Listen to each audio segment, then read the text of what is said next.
Hello and welcome to my channel, The Grape Jelly Library, where we love to talk about books. My name is Floss and I am so glad you could join me. I always look forward to your visit.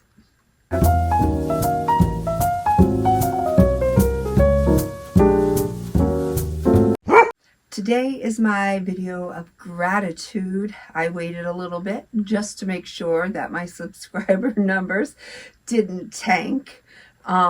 And so far they're holding pretty steady. So I thought it was pretty safe to go ahead and make this video. I'm always grateful and I'm always thankful to you, my viewer, whether you subscribe or not. But this video is for, well, it's for everyone, but we're going to put a highlight under the subscribers because they are the ones that actually give me the ambition and the courage and the strength to keep going on. So long as I have even one single viewer that is interested in anything that I do, then you know what? I got your back. I am here for you. I will do that video. If you enjoy watching my channel, then I will keep creating, for you. Little old me will keep creating for little old you. So anyways, I am so grateful that as of now things can change, but as of now I have 615 of you lovely subscribers that are dedicated to my channel and my YouTube booktube efforts. And I just wanted to put this out there, how very grateful I am for you. So I put it out there if you had any questions that you would like to ask me. And since this is a team effort, I would also like to come back at you with a question. So we can get to know each other a little better and continue to grow in our relationships. So those of you who have commented, I wrote your answers down and I am going to be answering them as honest as I possibly can. Okay, this is my 600 sub Q&A.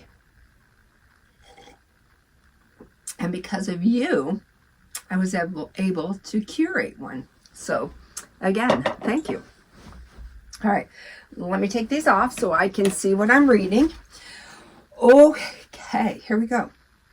Question number 1 is by MJ from Reading This Life. What do you think is the biggest positive thing about booktube? The biggest positive thing would definitely be being embraced by a community of other people who are of like mind, sharing your love of books with other people who have a love of books. That is the biggest positive. Before booktube, we had nowhere to go if our circle wasn't encompassed by people who loved books. We might not have anybody to talk about our love of books with, but because of booktube, we have a whole community we can turn to. So that's definitely a positive. And what is a negative? A negative. The only negative that I can see is if somebody had a less than desirable comment, a troll, a bully. Thankfully, I haven't come across too many of those. A few of my friends have, and my heart is broken for them because no one deserves that. We're just out here trying to do our thing, and those people out there who have nothing better to do or can't find something constructive to do with their time, their energies are directed in the wrong, they're directing their energies in the wrong way. They should actually maybe go play some softball or something, go find something to do is what I'm trying to say. All right, what is your current go-to beverage to accompany your reading? I love this question, and my beverage varies all the time. Maybe a year or two, it would have been Pinot Grigio. Not so much these days. A while ago, it could have been coffee, not so much these days. A while ago, it could have been water, not so much these days. Right now, it would happen to be a McDonald's medium unsweetened iced tea with extra ice. That is my go-to. I just feel like so long as I have one of those next to a book, I am golden.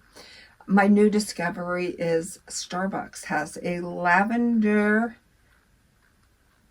frap. I get mine made with coconut milk. I think it's typically made with oat milk, but a lavender coconut milk frap is my treat. I might seek one of those out once a week, you know, just to amplify my book reading experience. But for the majority on a daily basis, it's definitely the unsweetened iced tea. My next friend from BookTube is Michael Romeo Talks Books, and Michael asks, what is your favorite pastime outside of reading? I work in years, and I typically do something for 3 years, and then I change it up and do something different. So for a while I was crocheting. For a while I was heavily into the gym. For a while I was heavily into walking outdoors. For a while I was heavily into ceramics. So always trying to, you know, find something to keep me occupied. And I've learned to live a simpler life and not tell myself that I always have to be doing something or going somewhere. I can actually just, you know, exist by just being. So at the current moment, I do not have any hobbies outside of BookTube that I can recall. Any? None that I can recall. For a while, nutrition was pretty big on my agenda. I was following a raw vegan diet. And, you know, that was for about 3 years, and I was having fun with that. I'm not as, you know, strongly into that anymore. I can't really say at the moment. Maybe with the warmer weather, something will strike my fancy, and then I'll get involved in that. All right, the next question that Michael wants to know is, if you could take up a new hobby, what would it be? Well, you know, if I could, piano. I tried piano for a while. I, you know, thought it would be in my better interest to go to the music store and purchase a used piano and have it delivered to the house, and then I would take piano lessons. But the problem with that is every time I got a piano teacher, it was a student teacher, and they would have graduated their college and moved on to their profession. And so that would leave me kind of high and dry searching for a piano teacher. And, you know, I was extremely busy at the time, and I had very little time, not even 20 minutes a day to practice. So that kind of tanked. That went right down the hill, nowhere fast. So I've always wanted to learn how to play the piano. My mind doesn't grasp it as easily. Maybe it will now that I'm a little bit more relaxed in my lifestyle. So yeah, I would definitely say before I leave this great big world, I would love to conquer the piano as best as I can. I'm never going to be a Liberace, but you know, maybe I could just learn to, you know, fiddle around with that. That would be awesome. The next BookTube friend that has an inquiring mind is my friend Todd Bellinger. And I have to say, as far as Todd is concerned, I am like, I don't know, I'm just like, I think I'm reeling from that friendship, because he came out of nowhere and he has really been a great supporter of my channel. He always makes sure to like and comment and just be there. And I am so grateful for you, Todd. So I would like to, you know, shout out to you. Thank you so much for your kindness and your kind words. I believe Todd likes to say Yahoo. So Yahoo to you too, Todd. Now let's see what Todd wants to know. Are you the type to get outdoors with a day pack and enjoy some nature hiking? I am. I absolutely am. But the only drawback to that is snakes. I am so petrified of snakes. They're beautiful and they are God's creatures, but they're not a friend of mine because I am just fearful of them. I will tell you really quick a story.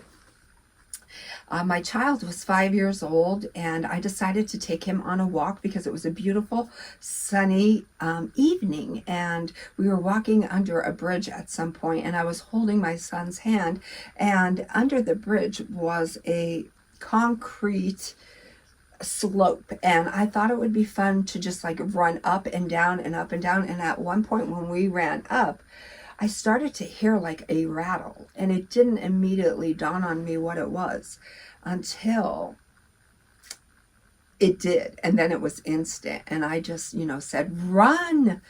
And we took off like a bat out of heck. And it wasn't until I was talking with my father and told him the story that he reminded me a snake can strike the distance of its body. And I realized when I heard that rattle, that was my warning. I'm coming too close. But really, I had no idea that he was there. And so I'm always like fearful walking the ground because they are good chameleons. They can disguise themselves with the scenery. And, I would always be looking down on the ground because I wouldn't want to step on one or come, close to one. And then I read a book and I was like, are you kidding me, Floss? You never even thought about that like snakes can climb trees and they like to hang out on the branches. So I'm too busy looking down, never bothering to look up. But if snakes were not a factor, then, hike.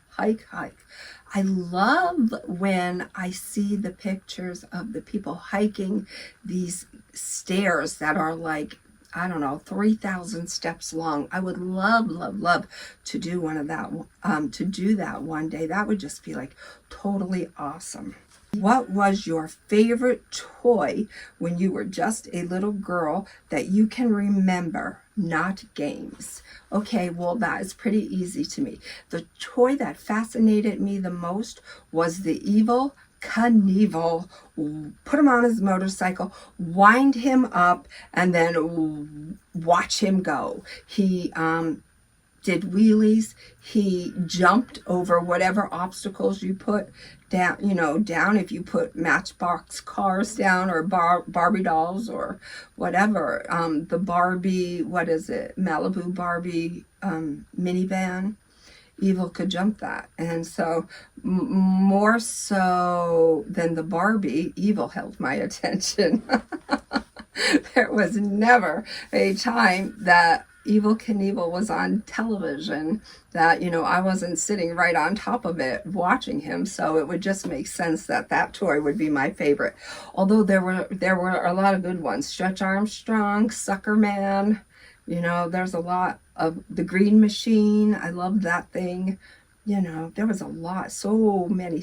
I did love Suntan Tuesday Taylor, where she's brunette and then you twist her scalp and then she's a blonde, and then you would put a sticker on her leg and stick her under the lamp, and then she would get a suntan, and then you would peel that star sticker away. Or the Cowboy Barbie, who had blue eyeshadow and a cowboy hat on, and she had a little switch on her back and you would press it and her blue eye would wink at you. That was a fun one, but it was definitely Evel Knievel. Bonus question. What was your favorite early childhood book? I could definitely say Curious George. I loved Curious George, and I would get so happy in school when, they would play Curious George or pass out Curious George books for us to read. That little monkey, he is awesome. So yeah, definitely Curious George. All right. Big Hard Books and Classics. Alan. We love Alan. We know you love Elvis, but surprise us with some of your favorite musical favorites. Easy peasy. I love Fats Domino. I love Jerry Reed. I love Ambrosia. I love the Bee Gees. I love Waylon. I love Dion. I love Bobby Darin. I love Peggy Lee, beautiful voice. Tony Bennett, Michael Bublé. I love a lot of people. I love Jack White. I love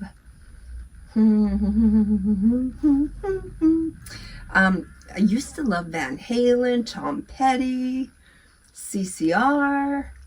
I'll tell you who I don't like.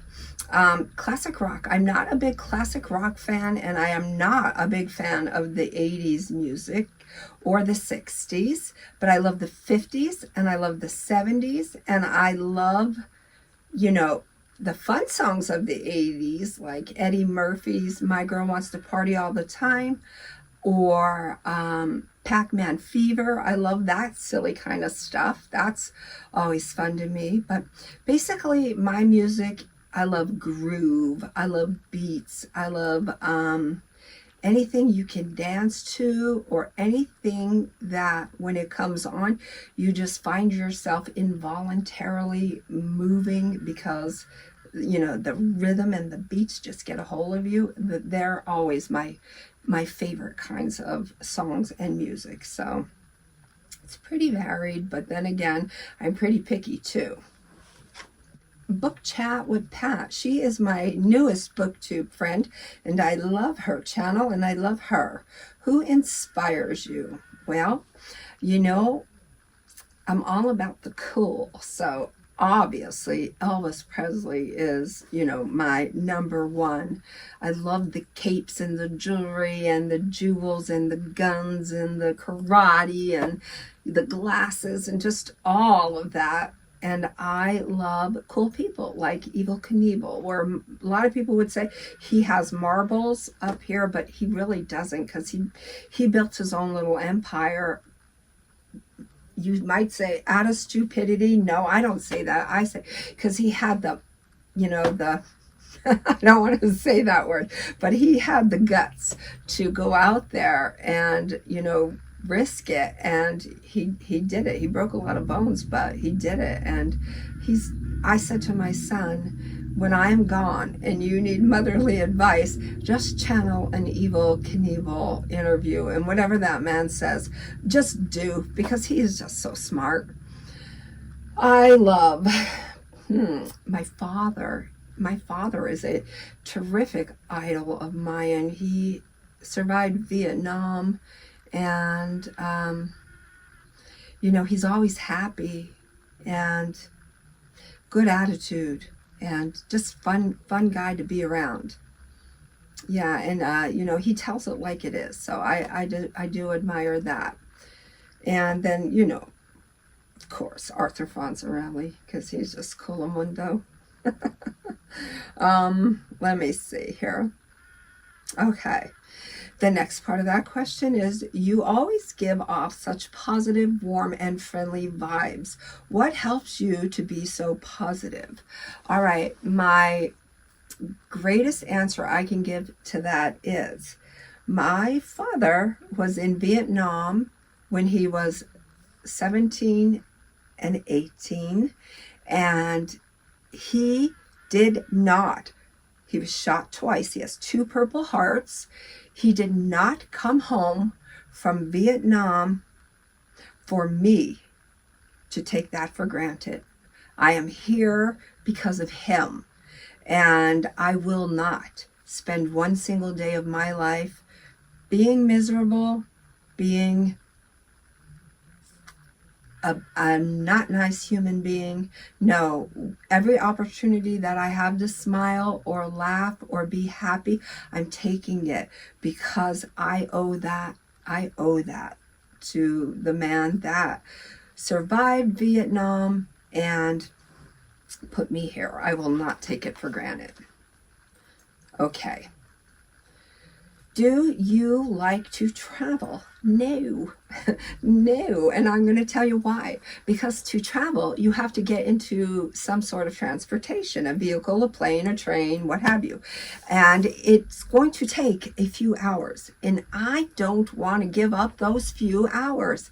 I will never get those few hours back. So I would rather just keep trucking along in my life and create my own little happinesses here and there, pockets of happinesses in my backyard or at a park or what have you. And I lose no hours off of my life sitting in a vehicle doing nothing. So no, I'm not a big traveler. The way that, this is only my point of view. The grass is just as green where I am as it is anywhere else. And I do appreciate the beauty of other places, Hawaii and Jamaica and what have you. And I would love to see Texas, and Kentucky. But maybe one day I will. Do you have a dream trip in mind that you'd like to make someday? No, not really. There are places that I do want to see. Like I said, Texas, Kentucky, Oklahoma. I don't know why I want to see those places. I just feel like they're in my heart. So, yeah, but other than that, no, I don't really. I could be just as happy in a lawn chair in my backyard as I can if I was in Maui. All right. Good questions, Pat. Jess Book Girl TV. Who got you into reading? Myself, and I really started to hit the books hard when I turned 30.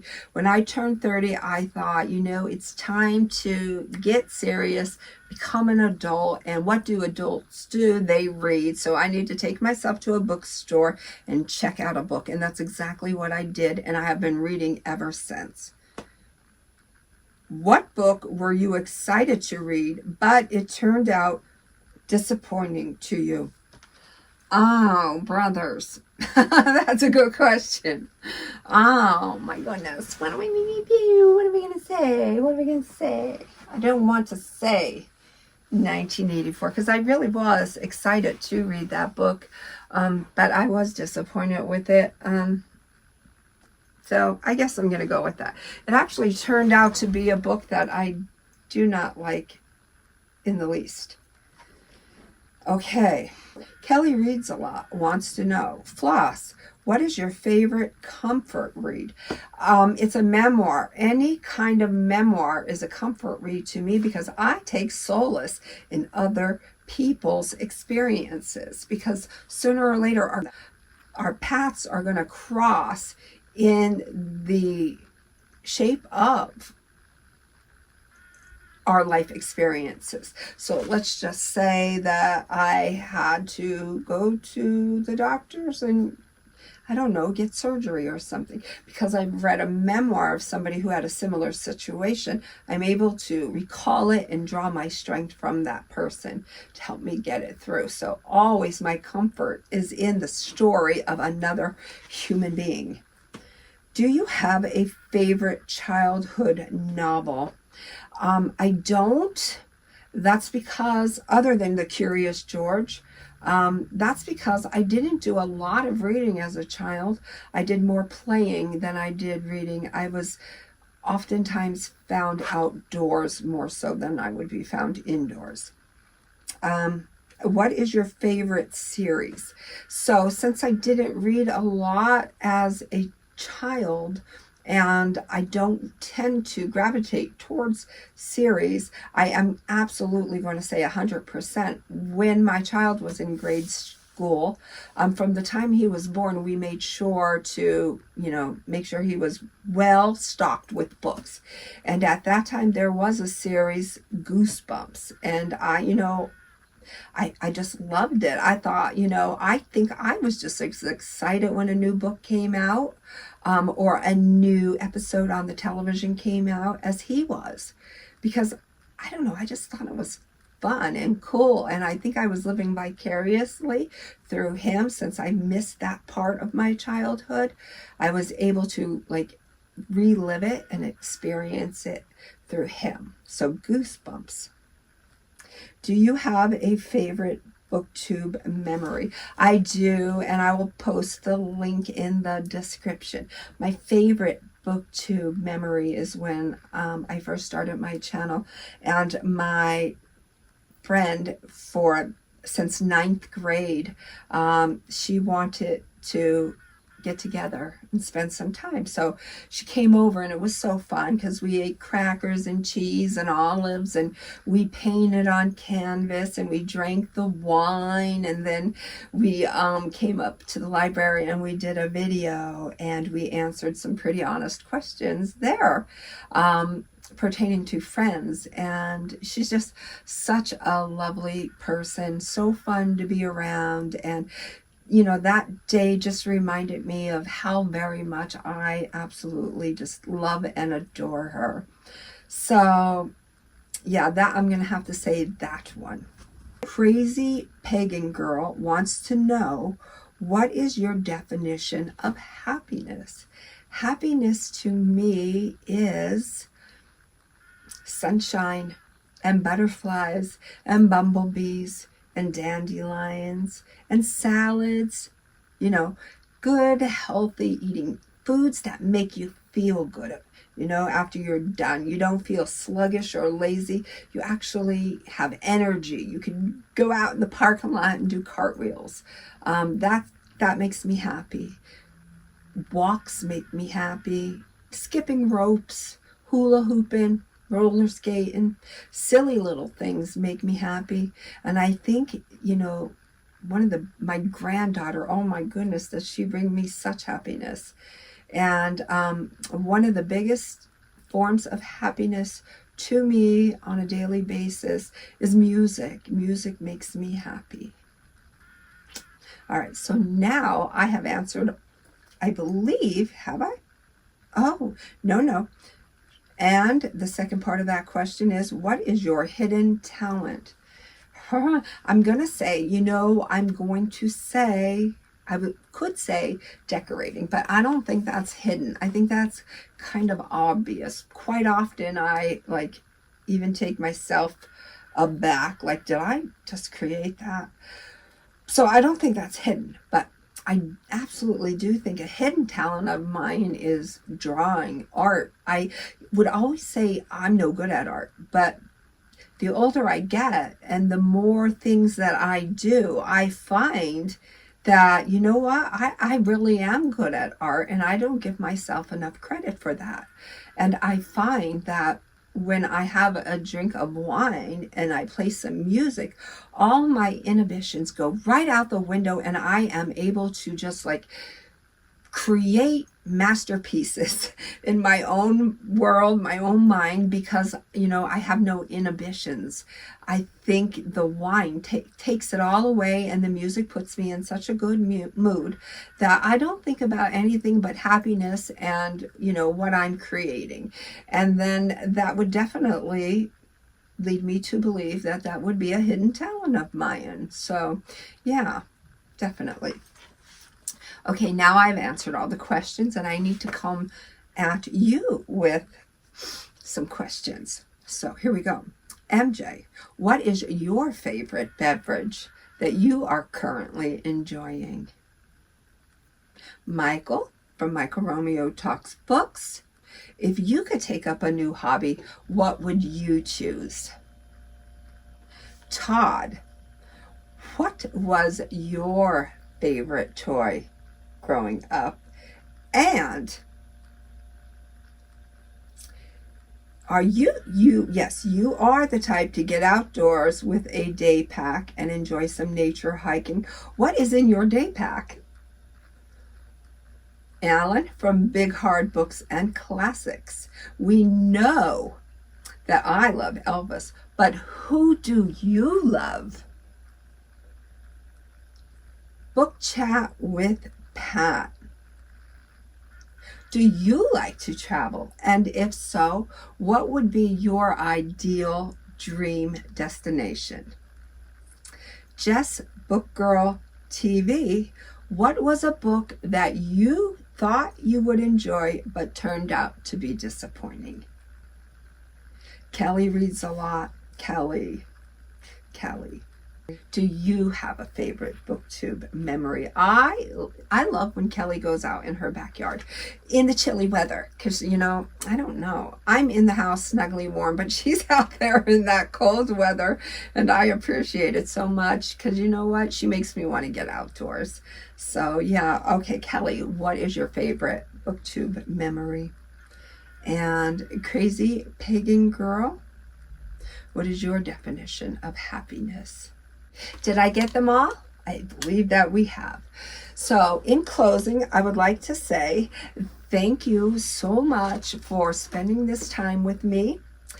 Thank you for subscribing to my channel, for showing me support and love, and for being there for me. And know that I love you, and here's to 700 subscribers. Until then, know I love you. Be well, be good, be reading, and may all your dreams come true.